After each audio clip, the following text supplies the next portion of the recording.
Madame, Monsieur, bonsoir. Bienvenue dans l'édition Vox News de ce lundi 11 juillet 2016. Malgré l'accord de paix, les violences reprennent au Soudan du Sud. Depuis jeudi, de violents affrontements ont éclaté dans différentes zones de la capitale. Des heurts qui font suite à un accrochage survenu jeudi à Djouba entre des soldats loyaux au président Salva Kiir et des gardes du corps de l'ancien chef rebelle et actuel vice-président Riek Machar. Les combats de jeudi ont fait 5 morts et ont été suivis de nombreux affrontements vendredi.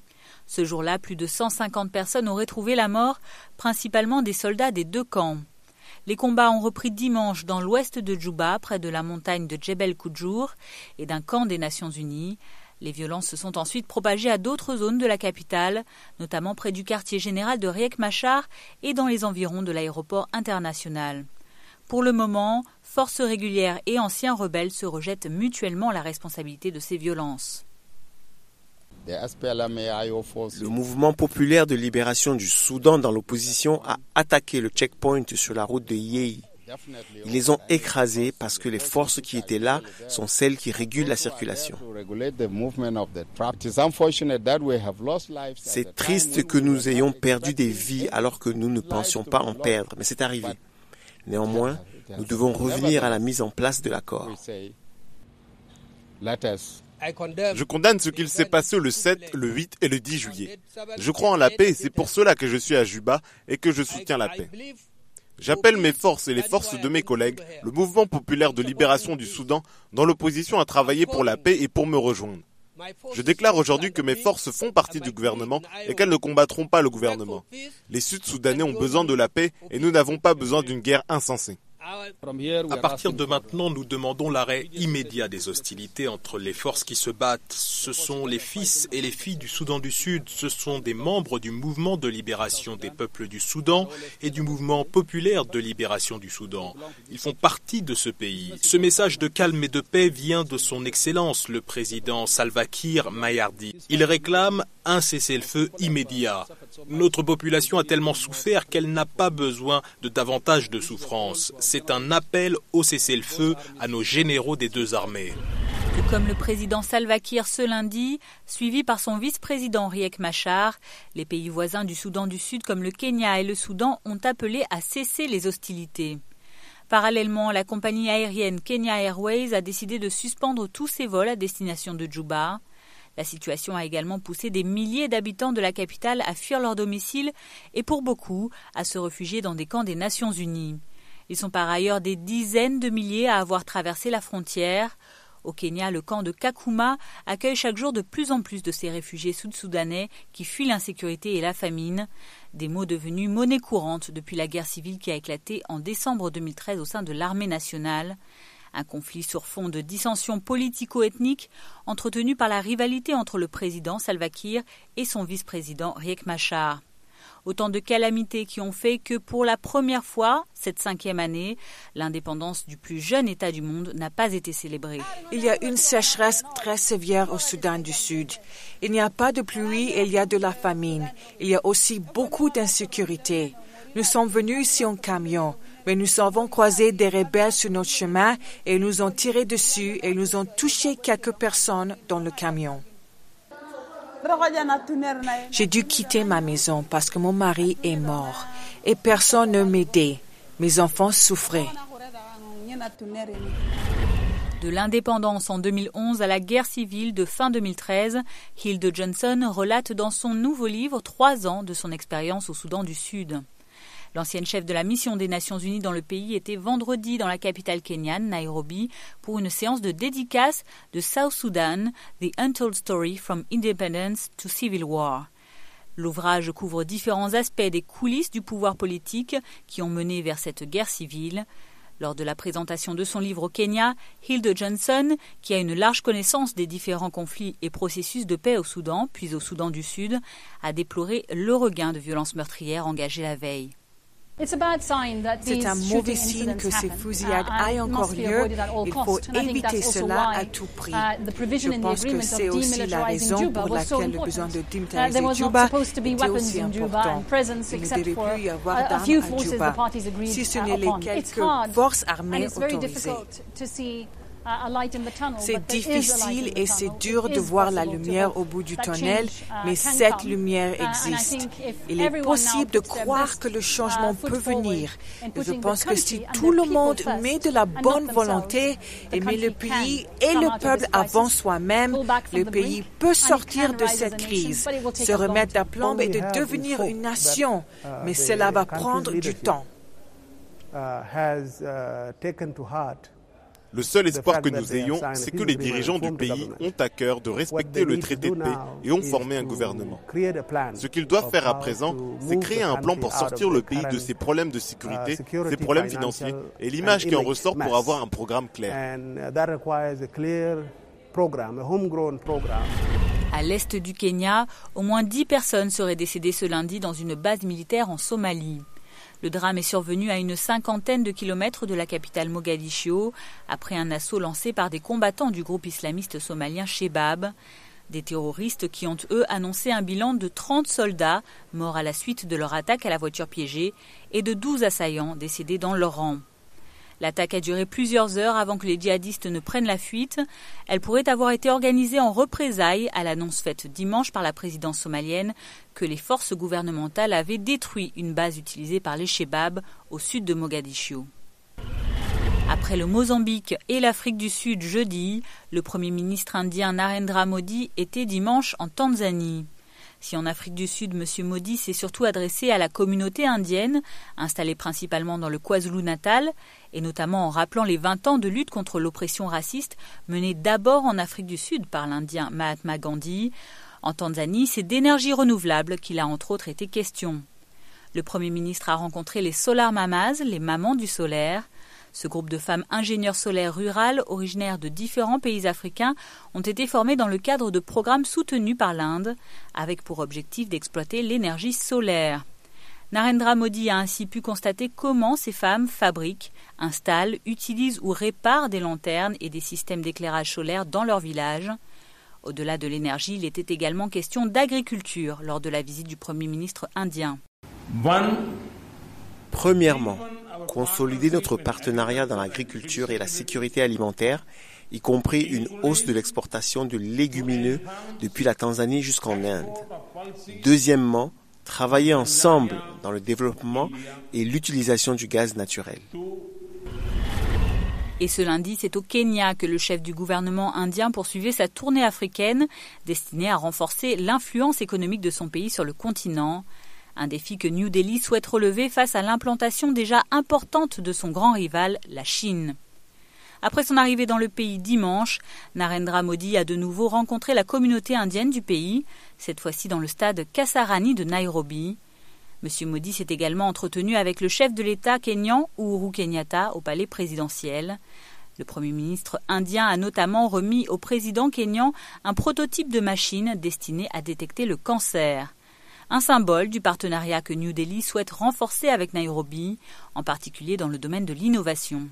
Au nom du peuple de cette grande république du Kenya, je saisis cette opportunité pour vous accueillir dans notre pays et dire qu'effectivement nous sommes heureux que vous ayez accepté mon invitation pour venir au Kenya, une preuve des liens culturels, économiques et humains qui existent depuis longtemps entre le Kenya et l'Inde. Cette visite du Premier ministre a une importance toute particulière pour le Kenya. Il est le premier ministre indien à venir depuis des dizaines d'années. Les relations entre nos peuples durent depuis des siècles. Nous croyons que les partenariats que nous allons renforcer entre le Kenya et l'Inde vont permettre de booster et augmenter la prospérité des deux peuples de nos nations. L'Inde et le Kenya sont deux pays en développement. Ils ont aussi deux sociétés d'innovation et le plus important, c'est que ce soit le processus, les produits ou les technologies, nos innovations sont pertinentes non seulement pour nos sociétés, mais elles contribuent également à améliorer la vie des gens dans d'autres pays en développement. L'Inde et le Kenya sont reliés par l'océan Indien. Nous avons tous deux de fortes traditions maritimes. En tant que tel, notre partenariat plus étroit dans le domaine de la sécurité maritime occupe une place importante dans toutes les missions de défense et de sécurité. Le MOU signé à l'instant devrait maintenant renforcer nos partenariats institutionnels entre nos établissements de défense. Étudiant congolais installé à Delhi depuis plus de 2 ans, Arnold Mutombo Mwamba refuse de céder à la peur. Pourtant, les attaques racistes se multiplient autour de lui. L'un de ses amis a été agressé par les nouveaux gardiens de son propre immeuble, juste parce qu'il l'avait pris en grippe. Il lui a appelé Kalou. Kalou veut dire monstre. Et l'ami était fâché. Et pourquoi m'appeler Kalou? Pourquoi tout ça? Et ils ont amené l'ami jusqu'au basement. Il a été tabassé. Il a connu de fractures. Au moment où nous parlons, il a fait 1 année sans étudier. Regards moqueurs, insultes, discrimination au logement, le quotidien est souvent difficile pour les 30 000 Africains installés dans la capitale indienne. Un étudiant congolais a même été tué à coups de pierre fin mai, après une altercation avec un chauffeur de rickshaw. Et de terribles préjugés persistent. La façon dont ils mangent, boivent, vivent, tout est différent. Les gens disent qu'ils mangent les chiens des rues, des familles ont peur qu'ils découpent leurs enfants en morceaux et les mangent. Face à un tel climat d'insécurité, les ambassadeurs africains en Inde ont menacé de décourager l'envoi de nouveaux étudiants. Forcés de réagir, les autorités indiennes ont mis en place des rencontres de quartier entre Africains et locaux et promis une plus grande vigilance. On forme aussi nos équipes et on demande à tout le monde de contacter la police au moindre incident. On se rendra sur place et on essaiera de résoudre ça sans passer par des actions judiciaires si c'est un problème mineur ou s'il y a eu un malentendu. Mais s'il dépasse les bornes, des mesures très strictes seront prises. La peur, heureusement, ne fait pas partie du quotidien de tous les Africains installés à Delhi. Congolais, Loïc Ipanga, lui, se plaît ici. Il vit dans la capitale depuis 2011 et compte bien y finir ses études. Je considère ce pays comme ma terre-mère aussi, ma deuxième terre-mère. Elle m'a éduqué, elle m'a nourri pendant 5 ans. J'ai appris beaucoup d'histoires à travers les Indiens. J'aime bien leur culture. Comme Loïc, la majorité des Africains en Inde sont des étudiants attirés par le coût de vie abordable, ou alors des hommes d'affaires flairant des perspectives au sein de la 3e économie d'Asie. Une présence précieuse donc pour l'Inde au moment où elle-même tente de percer sur le continent africain, où son rival chinois la devance largement. La capitale nigérienne Niamey a vu des centaines de manifestants défiler samedi. Leur revendication principale, dénoncer les exactions de Boko Haram. Les manifestants ont également tenu à interpeller sur les conditions de vie des quelques 50 000 personnes qui vivent dans des camps dans le désert, dans la région de Difa, depuis l'attaque particulièrement meurtrière menée à Bosso début juin. Les manifestants ont également affiché leur soutien à l'armée nigérienne, sévèrement touchée par les attaques des islamistes nigérians. Après la marche, la procession s'est dirigée devant le siège du Parlement où elle a tenu un rassemblement. Les protestataires portaient notamment des t-shirts avec l'inscription « Niger debout pour Difa » ou encore des pancartes demandant une intensification de l'aide de la communauté internationale ou rejetant le radicalisme religieux. La marche de Niamey a rassemblé aussi bien des acteurs de la société civile que des syndicalistes et des étudiants. C'est pour montrer à toute la population et à la population de Difa et aux forces de défense et de sécurité du Niger que toute la population nigérienne, particulièrement les sociétés civiles, sont avec eux. Nous les soutenons et nous allons essayer de continuer à les soutenir. C'est pour montrer ce soutien-là énorme que nous allons vouloir faire cette marche-là, organiser cette marche-là. J'en appelle à la communauté internationale véritablement d'aider le Niger, de venir au chevet du Niger. Parce qu'aujourd'hui, Difa, c'est un problème de sécurité, mais le problème de sécurité a créé un autre problème, les déplacés.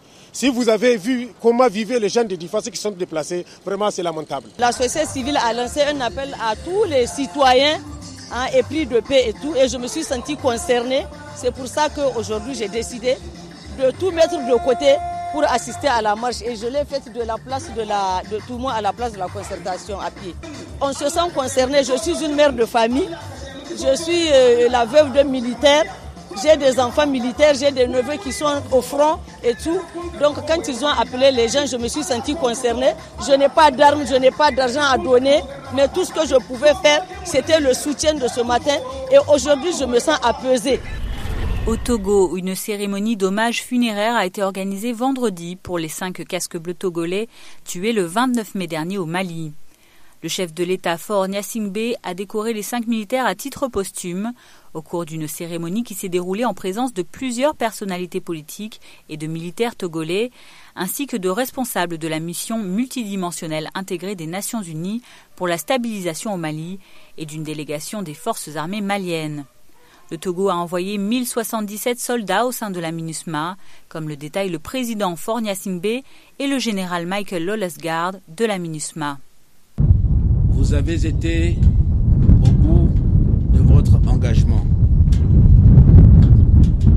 tiens ici à rendre hommage à votre courage et à votre abnégation. Aux côtés de nos amis et alliés, engagés dans une lutte difficile pour la préservation de nos valeurs et de nos libertés, vous avez fait face à la mort dans la pure tradition de nos forces armées, portées très haut par vos anciens et maintenant par vous. Nous restons disposés à relever les défis qui nous sont proposés pour maintenir la paix et la sécurité à l'intérieur de nos frontières, bien sûr, mais aussi là où les accords nous lient et que nous respecterons. First of all, I would like to thank the country, the president, for a very fine and grand ceremony. D'abord, permettez-moi de dire un merci au pays et au président pour une cérémonie très belle. We have lost 5 peacekeepers in MINUSMA, and we are very sad today. And we are currently fighting a very tough battle in Mali. On a perdu 5 casques bleus et on est vraiment tous attristés par cela. Et on a une bataille qui est très dure au Mali. The terrorists are going for us, and we need to prepare ourselves. We need to counter them, but it is very tough for the soldiers.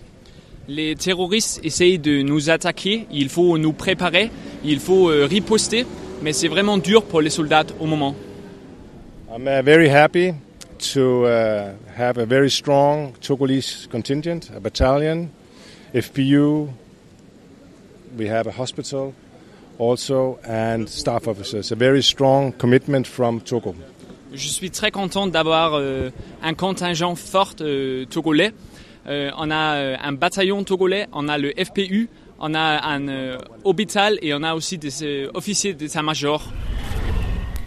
Au chapitre politique, le chef de l'État du Gabon a officiellement annoncé vendredi qu'il sera bien candidat à la prochaine présidentielle.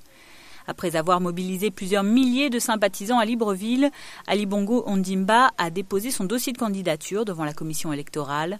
Le scrutin présidentiel à un tour aura lieu le 27 août prochain. Malgré la mobilisation, nombreux sont les Gabonais à craindre une campagne sous tension. Entre des accusations d'inéligibilité à l'encontre du président sortant, la poursuite en justice d'un opposant ou encore une presse déchaînée, les piques se multiplient entre le pouvoir et l'opposition.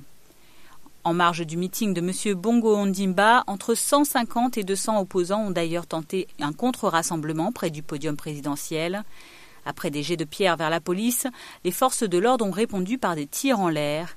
Au moins un policier aurait été légèrement blessé. Je suis officiellement candidat, mais la population attend, je vais parler là-bas. Nous sommes tous venus pour supporter notre candidat. Et puis bon, on attend la campagne et puis on espère qu'il sera élu. 7 ans, il n'a rien fait, les mêmes promesses que voilà quoi, nous le peuple on souffre, on ne s'en sort pas, il fait des promesses sur la jeunesse et tout. Moi j'ai une licence en communication marketing, ça fait 3 ans que je suis rentrée, j'ai pas d'emploi. Donc il plaide pour la jeunesse, mais jusqu'ici j'ai pas d'emploi, donc non merci. Ali Bongo, appelons-le par défaut par ce nom, est incapable de prouver sa nationalité ou de nous donner un acte de naissance qui soit cohérent, qui soit valable. Il a de manière délibérée violé la souveraineté de l'État gabonais. Et pour ce motif, nous sommes là pour l'empêcher de violer pour la 2e fois la souveraineté de l'État gabonais. Alors que l'opposant congolais Moïse Katumbi est inquiété dans diverses affaires judiciaires, l'avenir de son club de football pose des questions. Depuis son départ en Europe pour cause de soucis de santé, l'ancien gouverneur du Katanga laisse son équipe sportive dans le doute. Dans le stade du tout-puissant Mazembe, l'absence du candidat à l'élection présidentielle de 2016 en République démocratique du Congo fait craindre des répercussions négatives au club, officiellement sacré vendredi vainqueur du championnat national. Dans quelles conditions les hommes d'Hubert Velud représenteront-ils la RDC en Ligue des Champions la saison prochaine sans leur patron ? La question reste en suspens. À l'international, le président sud-africain est en visite d'État à Paris, en France. Jacob Zuma a été reçu ce lundi au palais de l'Élysée par son homologue François Hollande. M. Zuma présidera également mardi la commémoration du 100e anniversaire de l'une des batailles de la Somme. Dans cette bataille qui s'est déroulée du 14 juillet au 3 septembre 1916, est intervenue la première brigade d'infanterie d'Afrique du Sud. L'Élysée a souligné que l'Afrique du Sud est liée à la France par un partenariat stratégique depuis 1994 et reste un partenaire central pour le pays. Également au cœur de la rencontre entre messieurs Hollande et Zuma, des archives de Nelson Mandela. Le président français a remis à son homologue sud-africain les documents sonores du procès de 1964 dans lesquels Nelson Mandela avait prononcé la célèbre phrase « La démocratie, un idéal pour lequel je suis prêt à mourir ». Avant sa rencontre avec M. Hollande, Jacob Zuma avait été accueilli aux Invalides par une cérémonie militaire en grande pompe. Ils n'ont pas gagné l'Euro, le rêve bleu s'est brisé net en finale. Mais si la France n'a pas soulevé le trophée, elle a gagné la bataille de la sécurité. Le gouvernement peut pousser un grand soupir de soulagement. Malgré un contexte de menace très élevé, l'Euro 2016 de football, grâce à votre mobilisation à tous, a été une réussite. Plus de 1500 personnes interpellées, 64 reconduites à la frontière pendant l'Euro, mais aucun incident majeur. Les seules violences sont venues de certains hooligans qui ont perturbé la fête à Marseille ou à Lille. Le scénario tant redouté, celui d'une attaque djihadiste en plein Euro, ne s'est fort heureusement pas concrétisé. Et au fil des matchs, les supporters français ont commencé à oublier la menace terroriste pour ne plus penser qu'au football. Et la victoire historique face à l'Allemagne en demi-finale a fait basculer dans une douce euphorie un pays pourtant plombé par un climat social lourd et toujours meurtri par les attentats de 2015. Forcément, on a connu des moments un petit peu difficiles cette année, que ce soit par cet événement dramatique, mais également par des histoires extra-sportives. Et le fait d'avoir répondu présent sur le terrain nous donne un peu plus de fierté encore, de sentir tout le public français derrière nous, de sentir cette joie partagée entre joueurs et le public. Ça renforce nos liens.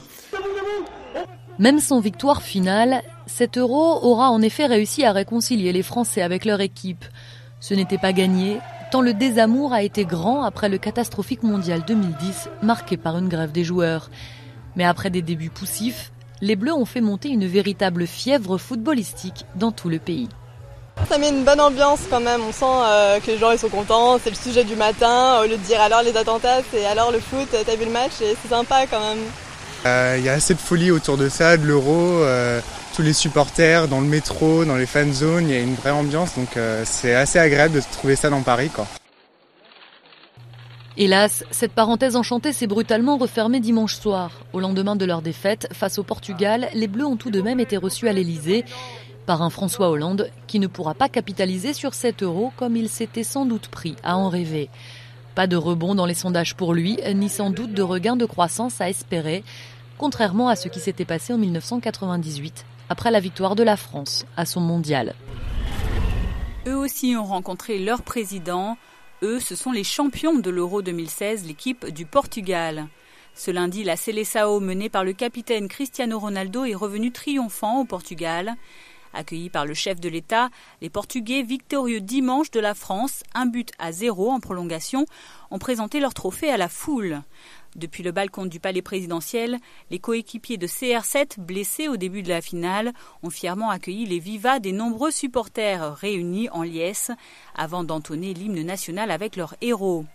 Mais si le Portugal a remporté ce titre cette année, le meilleur joueur de l'Euro 2016, c'est le Français Antoine Griezmann. L'attaquant en a ainsi été désigné par l'UEFA au lendemain de la défaite des Bleus. Des Bleus tristes au football, mais des Bleus aux anges en basketball. Dimanche, la France de Tony Parker a décroché son billet pour les Jeux Olympiques de Rio. En finale du tournoi de qualification olympique à Manille aux Philippines, les Français se sont imposés face au Canada 83-74. La qualification olympique vient récompenser le parcours sans faute des hommes de Vincent Collet lors de ce tournoi. Après avoir battu les Philippines et la Nouvelle-Zélande en phase de poule, les Bleus avaient éliminé la Turquie en demi-finale samedi. Bon, là, c'est que du bonheur, là. Maintenant, c'est que du bonheur. Et pour moi, je sais pas, ça n'a pas de prix de voir le sourire, là, quand j'ai mis le 3 points, là, 45, là, qui tue un peu le match, et je me retourne vers le banc et je vois le sourire. Pour moi, ça, c'est incroyable de voir mes coéquipiers comme ça. Bien sûr, je joué, comme tu as dit, beaucoup de matchs importants, mais celui-là, il avait une saveur particulière, parce que j'ai plus 20 ans.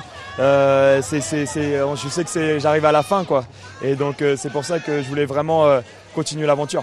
J'aimerais être porte-drapeau. Après, voilà, c'est pas à moi de décider. Il n'y a jamais eu un basketteur qui a été porte-drapeau. Donc, bien sûr que j'aimerais bien représenter mon pays et représenter la France. Tout le monde sait la fierté que j'ai de porter ce maillot. Donc, ce serait un honneur incroyable. Et on sait très bien qu'on a une chance. Hein. On a une chance d'avoir une médaille. Maintenant, il faut aller la chercher. C'est la fin de ce bulletin d'information du 11 juillet 2016. Bonne suite de programme sur Vox Africa.